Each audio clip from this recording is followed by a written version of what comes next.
Hey, this weekend, thousands of people will be hitting the pavement for the 29th annual Run for the Zoo. Are you one of them?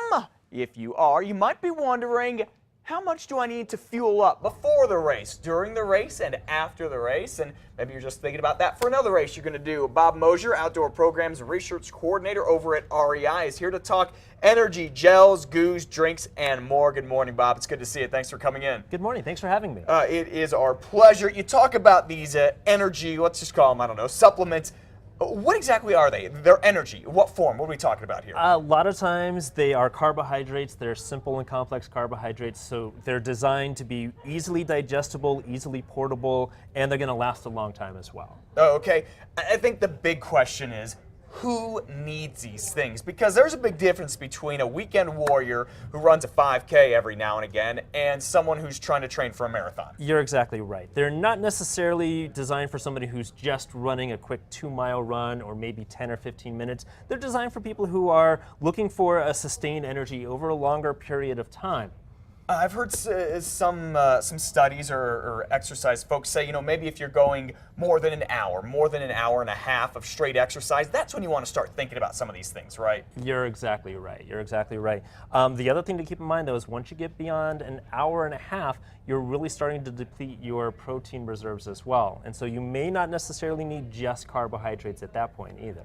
Okay, and we'll talk about what these different things have in it. First thing, some people want to fuel up before they work out. Who would that be? And then bars are a good way to do that, right? Bars are a great way to do that. The thing to keep in mind is that if you are fueling up beforehand, you never want to be doing a very vigorous exercise on an empty stomach. So if you are doing that, maybe about an hour, 2 hours beforehand, take an energy bar. They'll give you some good sustained energy throughout your workout, but that way that's not affecting your stomach either. Oh, okay, and these are obviously a lot of carbs. Do they have any protein in them or no? Not so much Not protein. a lot. You can get some that do have them, but typically speaking, that's more for after your workout. Oh, okay. The carb, you want the easy carbs to go ahead and break down. And then there's a bunch of different ways you can do that during the exercise, or folks are going to go, say, more than that hour that we talked about. The first is with a drink, right? Right. Drinks are very quick energy. They're going to hit your stomach very quickly. For some people, that may not necessarily be a good thing either.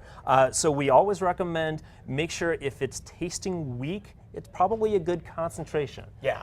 We talked about this a minute ago. I like it too. I hate full strength energy drinks. I just think they're too strong. Right. If you buy Gatorade from the store already pre-packaged, it's going to taste really good, but it's going to hit your stomach like a brick, and that's not good for you. Like if I buy that stuff, I usually do like a half water, half Gatorade kind of mix. So you can mix your own with this stuff called Vitalite. There's also the idea of gels and goos, and these are great because you can just take them with you, stick them in your pocket or whatever. What are they doing for us? They're providing that quick energy and very quick absorption, and that's the key with the gels.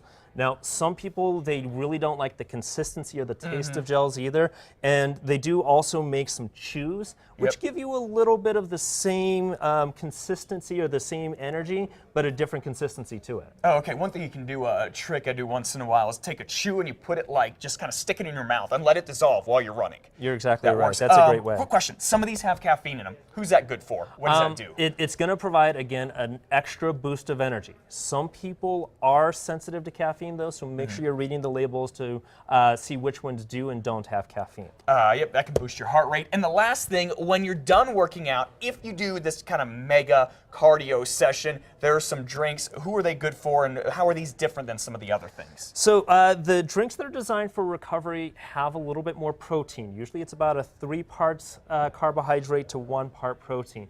And so they're really good for rebuilding that muscle tissue that you've been breaking down while you're in your workout. Okay, if you want more information on all of this stuff, head to our website at CASA.com, click on the CASA blog, or just head into REI. You're there are people there who know this stuff, and you just ask questions about, here's what I'm doing, what do you think I need, right? Exactly, we're always there to help. Bob Mosier, good to see you, buddy. Thanks for coming man. in. Thanks for bringing all the good stuff.